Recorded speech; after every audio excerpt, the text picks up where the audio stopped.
हूं आपका होस्ट राजा फैज सुल्तान। आज मेरे साथ मुल्क के मशहूर समाजी मजहबी शख्सियत जनाब मकसूद अहमद OBE मौजूद है मेरे साथ। उनसे उनकी ज़िंदगी के हवाले से और उनके ज़ाती हालात पर उनसे बात करूंगा। सर अस्सलाम वालेकुम।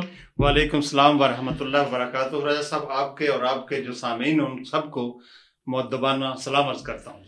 सर सबसे पहले मुझे ये बताएं कि आप पाकिस्तान में किस जगह पैदा हुए थे? मेरी पैदाइश जो आजकल ज़िला फैसलाबाद है उसकी छोटी सी तहसील है जड़ावाला के एक छोटे से गांव में मेरी पैदाइश है। और हम छोटे से ख़ानदान से ताल्लुक़ रखते हैं। छोटी सी जिम्मेदारी थी और मेरा ताल्लुक़ बेसिकली बुनियादी तौर पर एक किसान घराने से और लोअर मिडिल क्लास तबके से। आप कितने बहन भाई थे? हम 3 बहन भाई थे, 3 बहनें और 3 भाई थे, और उनमें से मेरा नंबर जो आता है वो 3रे नंबर पर आता है। तो आपने जो एक तालीम है वो आपने अपने फैसलाबाद या अपने अपने अपने गांव से स्टार्ट की हुई है? मेरी इब्तदाई तालीम गांव के प्राइमरी स्कूल, जो हमारा साथ वाला गांव था, अपने गांव में हमारे प्राइमरी स्कूल भी नहीं था, वहीं से किया। वहीं से मैंने मिडिल, वहीं से मैंने मैट्रिक। उसके बाद मैं गवर्नमेंट कॉलेज फैसलाबाद में, वो गवर्नमेंट कॉलेज लाइलपुर हुआ करता था, वहाँ से मैंने इब्तदाई डिग्री की। और उसके बाद मैंने लॉ में दाखिला लिया। लॉ में और लेकिन दाखिला होते ही मैंने यहाँ पे लखनऊ यूनिवर्सिटी में दाखिला ले लिया और यहाँ पे यूके। तो बात से पूछा जाए कि अब ये बताएं कि आप, क्योंकि आपने बताया कि मेरा किसान से भी ताल्लुक़, और मैं ज़मीन के हवाले से भी पूछूंगा कि क्या आपको, जैसे लोग उस वक़्त जब आप होते हल वाते होंगे और अब तो ट्रैक्टर आ गया, खैर क्या आपने हल चलाया? मैंने हल चलाए हैं, हमने गन्ने काटा है, हमने गंदम बीजी है, हमने फले चलाए हैं, और हमने जनाब वो बोरियों में, बल्कि उसको छट कहते थे, छट्टों के अंदर वो गंदम हमने डाली है और उसको अपने घरों में आके स्टोर किया है। उसके बाद उसको मंडी में लेके, पहले हमारे वो बैलगाड़ी होती थी उसके ऊपर लेके जाते थे। उसके बाद अल्लाह ने जब ट्रैक्टर अता किया तो फिर ट्रैक्टर। लेकिन पर्सनली ज़ाती तौर पे मैंने पूरी की पूरी मैनुअल, जिसको कहते हैं कि हाथ से, मैंने मेहनत और जिम्मेदारी जो है वो घर की। अच्छा, अब ये बताएं कि आपने वहाँ पढ़ाई की, आपने बताया कि मैंने दाखिला लिया और उसके बाद मैंने फिर यहाँ बरतानिया में कोशिश, तो इजी आपको वीज़ा मिल गया था? वीज़ा आसानी से मिल गया था क्योंकि उस वक़्त इतनी मुश्किलात नहीं थी, इतनी। ये कौन सा सन था? ये 1977 का सन था। 1977 का। इतनी उस वक्त मेरा ख्याल है यहाँ पे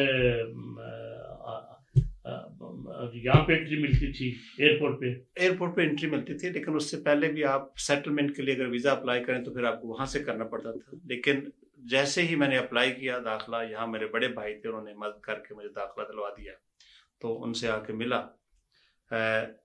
तो यानी अगर कहें कि वीज़े की मुश्किलात हुई तो वो नहीं हुई थी। नहीं। सर ये बताएं कि आप कितने पैसे लेके वहाँ से आपने कितने पैसे लेके चले थे, और दूसरा मेरा सवाल ये कि कितनी टिकट आपकी लगी थी? टिकट का मुझे याद है कि वो सिंगल टिकट थी, 194 पाउंड की टिकट था। 194 पाउंड की टिकट। और PIA की जहाज फ्लाइट आती थी उस वक्त, डायरेक्ट फ्लाइट नहीं होती थी। इनको बहरैन में खड़े होकर रिफ्यूलिंग करके हमें, एक वो बहरैन का हवाई अड्डा जो था ना, बिल्कुल एक शेड नुमा था, तो हमें वहाँ उतार के रिफ्यूलिंग की गई। मुझे अच्छी तरह याद है आज तक, बिल्कुल 1977 बिल्कुल एक शेड की तरह था।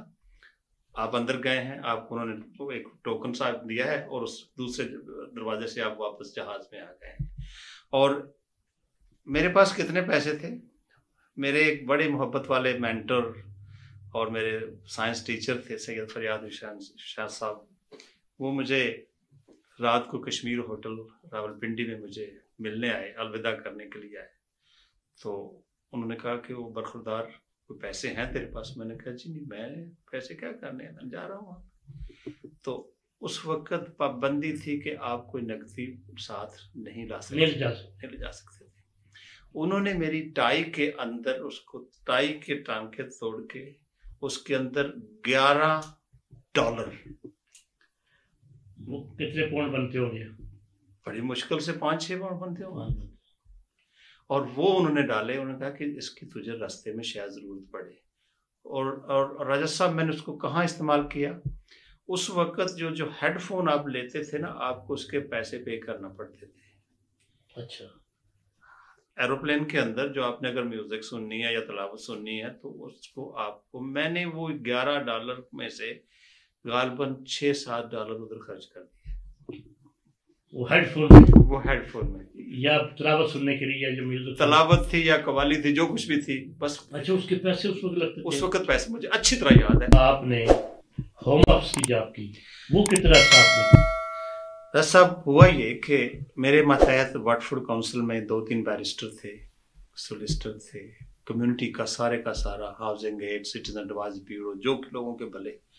تو مجھے ایک میرا ماتحت کہتا کہ صاحب جی، پاکستانی تھا، صاحب جی آپ روز جیلوں میں جاتے رہتے ہیں، تو یہ جاب آئی ہے Muslim adviser to Her Majesty's prison service, آپ اپلائی کر. میں نے کہا چھوڑ یار. اس نے فارم میرے لیے منگوایا، میں نے فل کیا، اور 436 لوگوں میں سے اللہ تعالیٰ نے مجھے وہ جاب دیا جی. ایک ویکنسی تھی، ایک ویکنسی تھی. اور کتنے لوگ اس پہ امیدوار تھے؟ 436 لوگ. 436. ہاں جی. اور 436 میں آپ کو سلیکٹ کیا، اور میری انٹرویو کیا انہوں نے؟ ایک نہیں، 4 interview, psychometric test, written test, interview. اس میں آپ سلیکٹ ہو گئے الحمدللہ. سیکورٹی چیک بھی ہوا. تو وہ ایک جیل کے لیے نہیں تھا، وہ پورے کے پورے انگلینڈ اور ویلز کی جیلوں میں کام کیا تھا کہ مسلمان قیدیوں کی فلاح و بہبود، حلال کھانا، مساجد کا قیام اور ان کے کورسز اور ان کے جو بھی مسائل ہیں وہ پورے کرنے، اور ساتھ وہاں پہ ہر مسجد میں ایک مسلم امام یا مسلم چیپلن رکھنا جو باقاعدہ سول سرونٹ ہوگا. الحمدللہ آج کے دور میں دیکھ رہا ہوں کم از کم 300 کے قریب مسلمان ہیں. یہی حق میں نے ہندوؤں، یہودیوں اور بدھ مت سکھوں کو دلایا کہ ان کے جو گرنتھی ہیں، جو ان کے پریسٹ ہیں، ان کو بھی وہاں پہ. یہ میری جو جاب رہی، پروجیکٹ رہا 4 سال کا. یہ 4 سال کیا آپ نے. اس کے بعد مجھے ہوم آفس میں ٹرانسفر ہوا. ہوم آفس میں 2003 میں میرا کام تھا کہ as a senior Muslim adviser to the government. یہ ٹونی بلیئر کی گورنمنٹ تھی اس میں، جب یہ کمیونٹی انگیجمنٹ، اور یہ میں نے 6 سال ہوم آفس میں کیا. اس کے بعد 5-6 سال میں نے یہ 7/7 کا جو حادثہ ہوا، اس میں جو پریونٹ کاؤنٹر ٹیررزم کا جو کام تھا وہ میں نے department for communities and local government میں وہ کیا. الحمدللہ رب العالمین. اسی دوران مجھے ملکہ نے میرے جو میں نے خدمات پریزن سروس میں دی تھی، اس کو جو آنر آف برٹش امپائر کا مجھے دیا گیا الحمدللہ 2003 میں. الحمدللہ